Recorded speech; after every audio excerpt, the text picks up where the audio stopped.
I'd like to introduce the panel today. We've got a fantastic lineup. We're going to be talking about RBM channel evolution.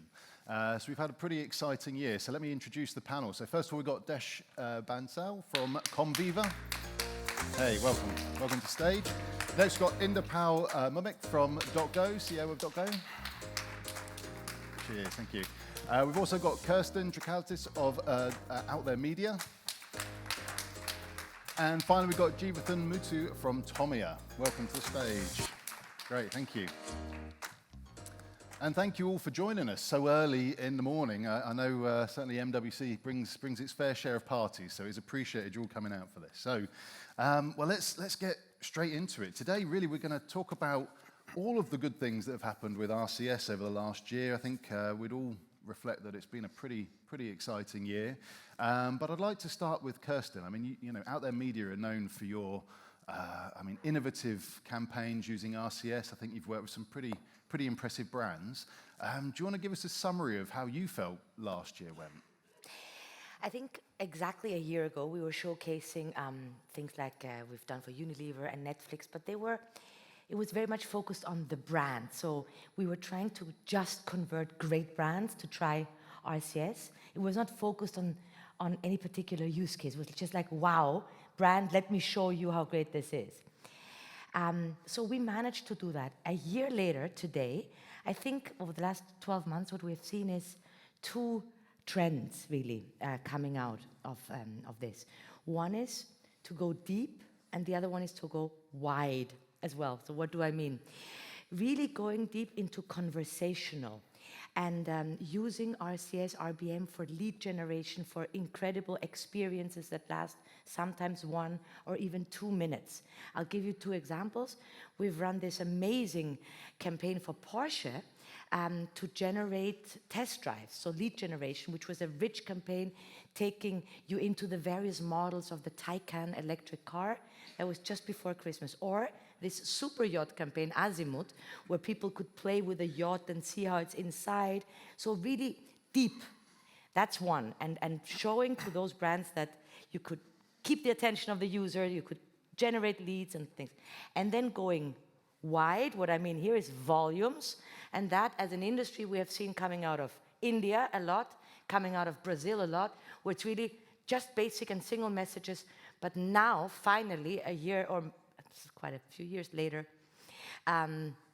going at scale. So on the one hand, really long, incredible brand conversational experiences, and on the other hand, scale, scale, scale.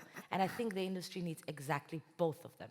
Yeah, fantastic. And this is, I think you've mentioned it before, attention-based seconds. It's yeah. one of my favorite stats to come out of RCS World a couple of years ago. Are you still seeing that as consistently high compared to other forms of advertisement media? Absolutely, absolutely. So that number keeps growing, in fact. Growing? Yes, yes, it still does.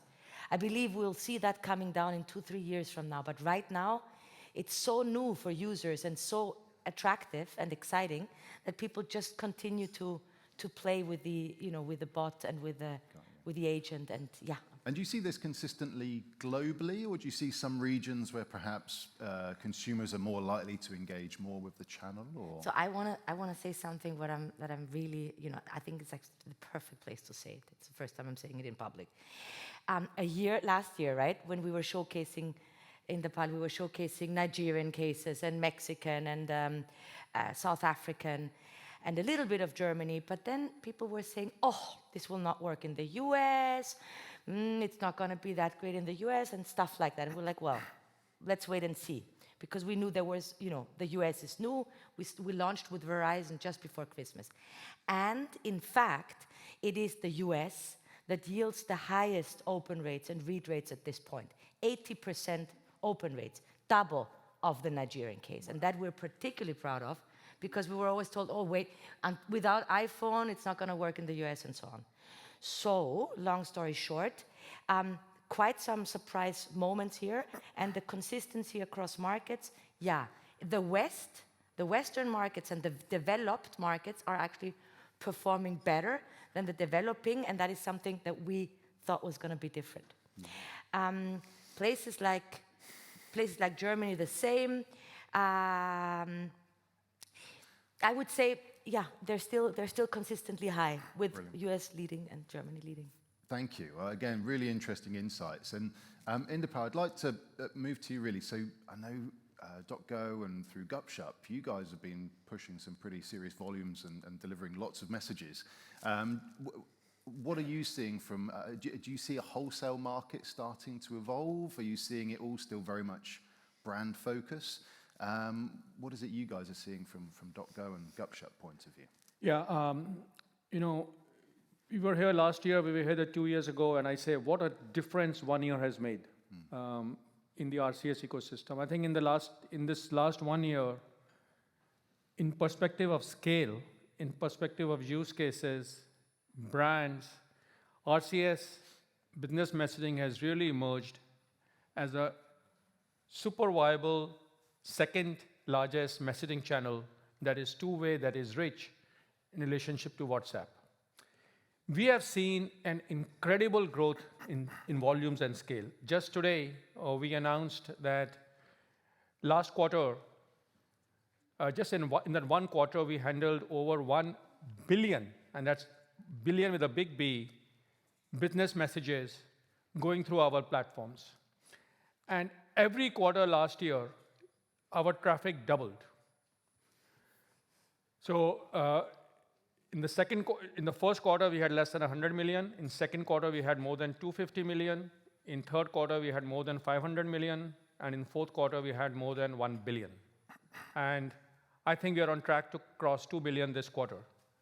It's just a sign of the scale. Hundreds of brands, thousands of agents, multiple use cases. It started with use cases where brands are sending out marketing messages. Some of the brands that Kirsten has worked with sending out marketing messages, but many, many more brands with very simple click-to-action journeys. But the results have been phenomenal. Whether it's, I mean, we've seen across all of the agents over 95, 98% deliveries. That's far better than even a delivery rate that is far superior to other channels. We have seen read rates approaching 50%. We've seen response rates in high single digits. And these are all metrics which companies cannot really ignore, or it really entices them. It starts a cycle to have more and more adoption taking place.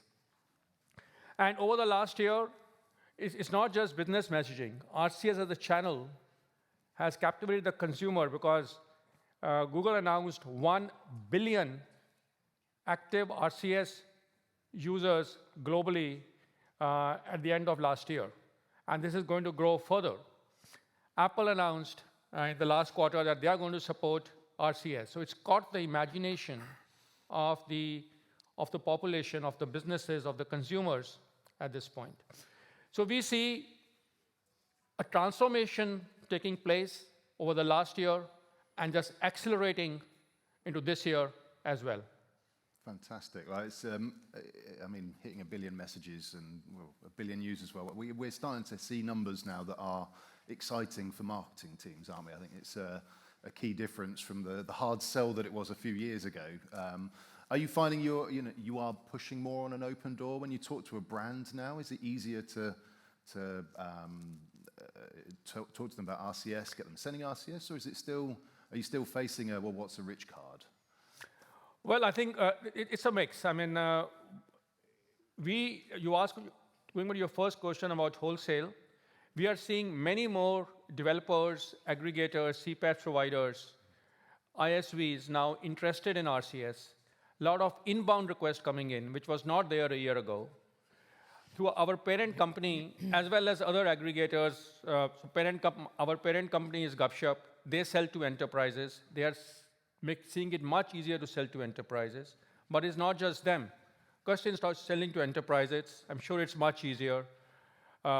Cinch, Route Mobile, Cisco, they're all selling to enterprises, and they're finding it easier. We, of course, support all of this ecosystem with our platforms, reach, connectivity, and it's becoming easier because there's inbound queries coming in to us. We've had large ISVs, large MarTech platforms, platforms that Desh runs, as an example, seeing that they see the demand coming from their customers, which kind of leads to demand coming to us and traffic to us. Perfect. Well, that leads us nicely on to, Jeevathan, I know, Tomia, you guys have been looking at how you can support this scale up. So, this extra traffic and how do we deal with some of the problems that maybe weren't an issue when we're only sending to a handful of brands.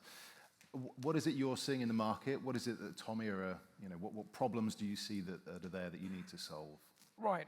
For sure. Just for the audience benefit, at Tomia Telerix, we provide carrier-neutral platform for voice, SMS, and now for RBM as well. So that on the voice and SMS front, that includes everything from trading, rating, routing, and billing support. On RBM side is rating and billing support that we're providing. Just very recently, we did a study with Mobile Squared and published a white paper on the billing evolution of RBM. And just to support the numbers that Interpol was just talking about, between January and December of 2023, there was a 1,014% increase in the traffic, the billable events that went through Google. And the projection is actually showing that it is a hockey stick growth that's expected to continue, right?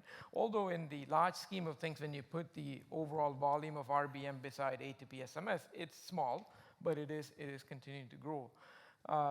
So on the challenges side, what RBM brings to the table are some nuances that's not there in either voice or SMS. So things like the multiple different event types, right? So you got the basic, you got the single, you got the conversational, different types.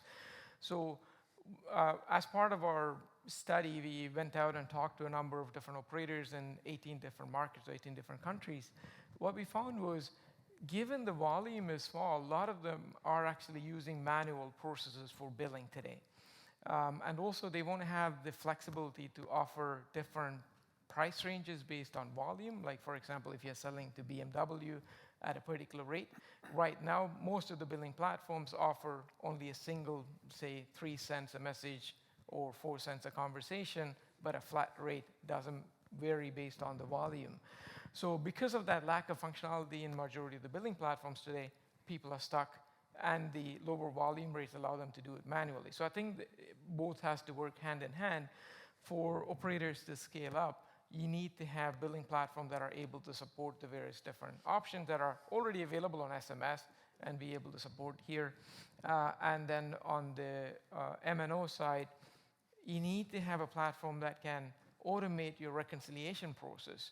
There are nuances that comes into play as part of conversational messaging because it takes up to 48 hours before you actually get the billable events from the individual event records from Google. So if there's an issue, how do you go back and reconcile that? So having an automation system will be essential for you to scale. So I think our conclusion or the insight was a lot of the people came out and said, this is the time to act. There's about 12 to 18 months of time period where you need to invest in the right automated billing platforms for people to scale. Yeah, fantastic. And do you see that again also, an element of that is seeing this RBM wholesale market evolve, again, being able to support billing lots and lots of different customers with all these different pricing models. How is that being tackled today? What are the sort of the approaches that are being taken, and where does the pinch point come to? Right. So the way that RBM is evolving is, having Google there stepping up to provide the infrastructure, right, compared to SMS, for example. I think that has helped people to advance, people to sort of kickstart, right, to have the momentum and energy to build. But there are still gaps. When it comes to the interconnectivity or the ability to trade between operators. So I think that part has to come up. Talking to Google, they're open about it, but being, I think it's an MVP, get the ball rolling, and then being able to add the additional support and so on and so forth. So from our perspective, very hopeful that this will evolve and more support will naturally come. Yeah, brilliant stuff. Thank you. And Desh, moving on to you, I'm keen to see, so as Indipal says, Conviva have a platform that provides quite a lot of, I would say probably CPaaS functionality and omni-channel capability. What is it you're seeing? How does RBM fit within this mix of channels for organizations that perhaps have global reach? How does it? Yeah, so at Comviva, like you said, we provide technology to telcos and aggregators with the omni-channel CPaaS platform. And what we have seen pre-2023 is most telcos, when the RFPs come or when we are engaging, RBM was not the most important channel in that ask. SMS, voice, email, WhatsApp, those were the channels that operators would look at when they're looking for enabling a white-labeled CPaaS platform. But in 2023, with all the statistics around growth of usage and the 1+ billion customers who are now on RCS, I think there is a lot of interest, and most telcos are now looking at having RBM as a must channel and not an optional channel. So that is a big shift that we are seeing very clearly in most telcos that we are operating with. In terms of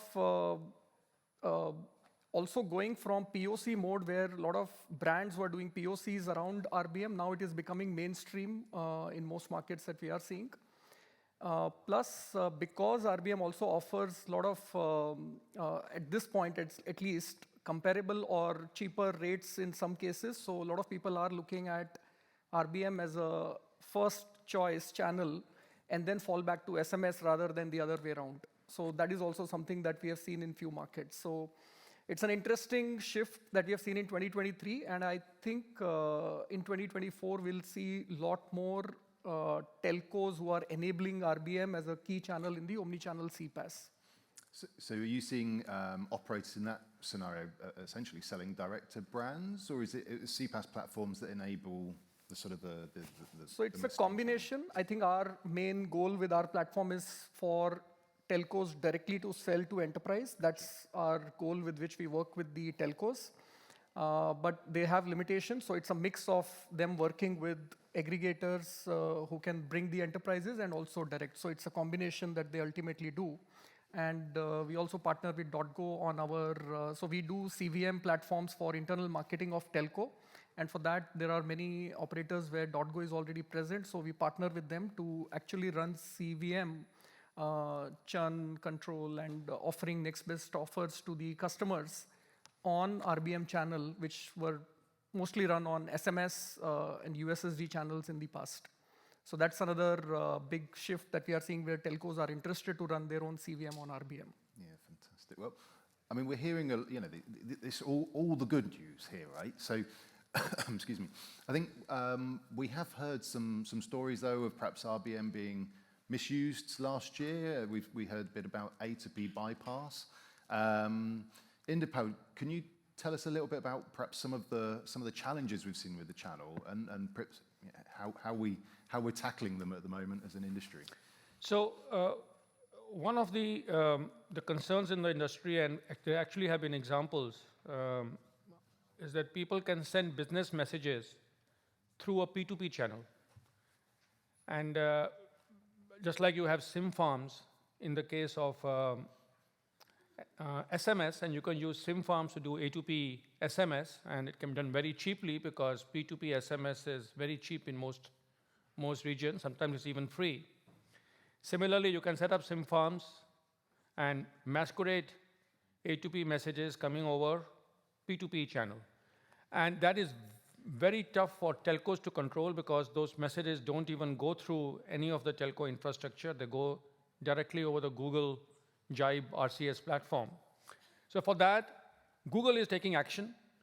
Google is kind of looking at all sorts of patterns and essentially incorporating what in the SMS world is called a firewall into their systems. And I believe they are tackling that very, very seriously. And it is leading to a reduction in that kind of traffic.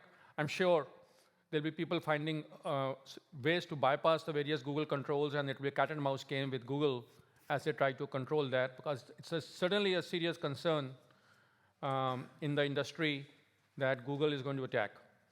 The other angle about this A2P bypass is the concern in markets that have widely different international pricing for SMS compared to domestic pricing.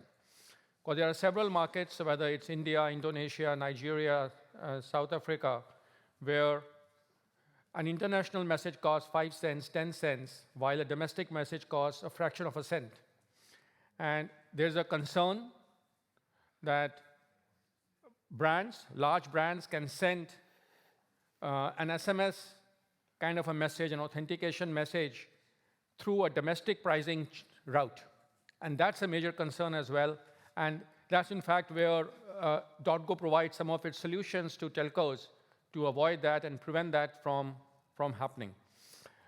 We've not seen, with the operators we work with, we put in systems in place to kind of avoid that to happen, but there's a concern amongst the entire industry about that because of just the way international SMS is priced in these specific countries.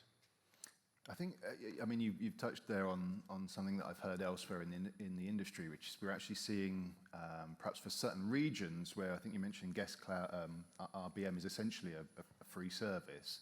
We're starting to see blended rates now being brought down. So actually people are assuming an element of messages will go free over RBM. I think if I reflect this correctly.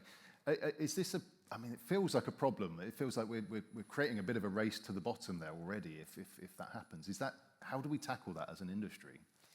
I actually don't think it's a problem because, hey, it's a short-term opportunity for price arbitrage. The way to tackle it is going to get tackled automatically as telcos take control of the channel.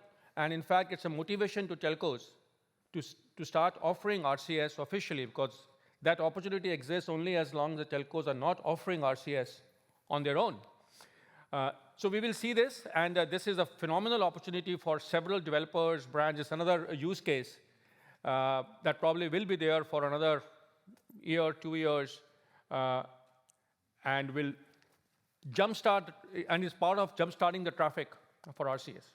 I think this is the same journey that we went through even in A2P SMS. Even though A2P SMS have been there for ages, there were most of the operators did not have proper firewall to block, and there were grey route happening. So it's the evolution of the channel where once more telcos sign up, like you said, and the firewall controls come into place, the grey route blocking on the RBM channel will also evolve.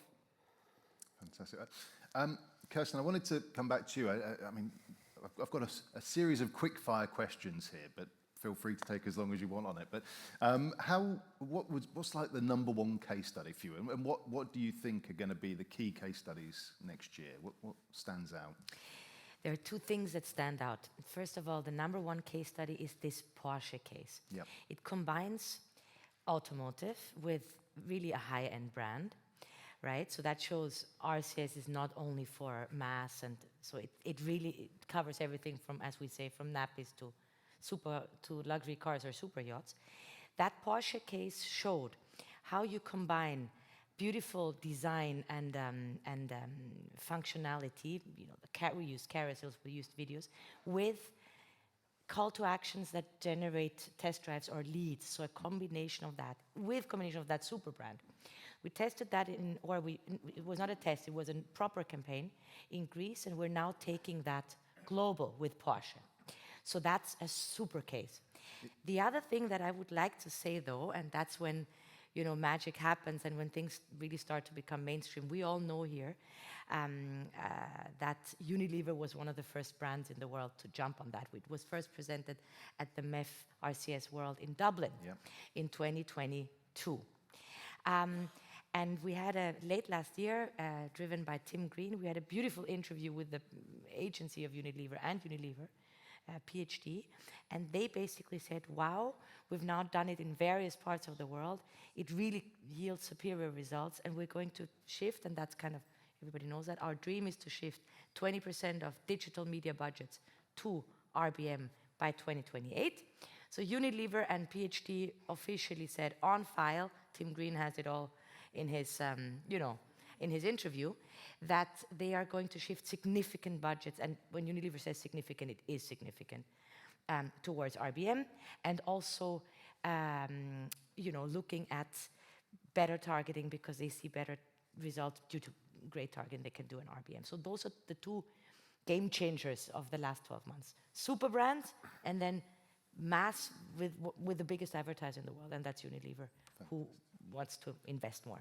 And I think, I mean, there were some key points. It's around the KPIs, isn't it? I mean, that's so important with RCS and sort of RBM campaigns is understanding what are your measures. I mean, it feels like that's kind of almost the first thing you're doing when you're looking at these campaigns is actually what are the measures of success? By now, in the world, that's the most important, exactly. Sell. So it's really not about brand building so much anymore, it's about selling. Yeah. So Unilever uses RCS to then end up at an e-commerce site. They're selling toothpaste and shampoos via Jumia or Amazon or Take-A-Lot e-commerce. So it's very simple to measure what that RCS campaign actually yielded when it comes to sales. Very quickly. And the Porsche case is lead generation. So we had 40% conversion at generating test drives with Porsche Taycan. What does that mean? Out of the 100 people that came in to the RCS experience, so open rate, 40% booked a test drive for Porsche. And Porsche said that they've never seen that before with any other digital channel. And that's, extremely powerful. Wow. I'm not sure we can top that right now, but I'm going to give them an opportunity. If there are any questions in the audience, see if we've got anyone out there. It's difficult with the bright lights. If not, I am going to raise. No, I can't see any hands right now. So what I wanted to do, I've sort of saved it for last, which was really around Apple. I mean, we've not talked about it yet today. I know it's one of those topics where, to be fair, there's not a lot that there's not a lot that people who do know can't talk about it. Those who don't, again, we can only assume. But let's imagine a future. Let's take next year, and let's say that all of those people, good people that are working on this, manage to get us to that we've got a full A to P channel for RCS, RBM, that works across both Android and Apple devices. A, does that sound like a possibility this time next year? And B, what would that do to your business and what you're doing? So Desh, I'm going to start at this end, if that's okay. What would that change? What would that change for you? I think, realistically speaking, A to P channel on Apple in 12 months looks like an impossible ask. RCS enablement for P2P, for sure, is something that we can aim for. But if that happens, I think it will really, the number of brands which will come on board will go through the roof if that happens. So it's a dream. Inderpal, what does that change for your business if that were to be the case? I think if you're sitting here next year, I would say it's almost a certainty that Apple devices, iPhone devices will support RCS. We don't know what Apple's rollout plan is and how they will kind of roll it out across the globe. Is it going to be only in certain countries like USA, UK, Germany, or is it global across the world? But it's certainly going to be there. They publicly announced support for 2.4, which does include A2P, it does include business messaging. And iMessage supports business messaging today in an open manner using SMS. So it just moves from SMS to RCS, and they support A2P messaging from RCS. So I think that's a very real possibility, more likely than not.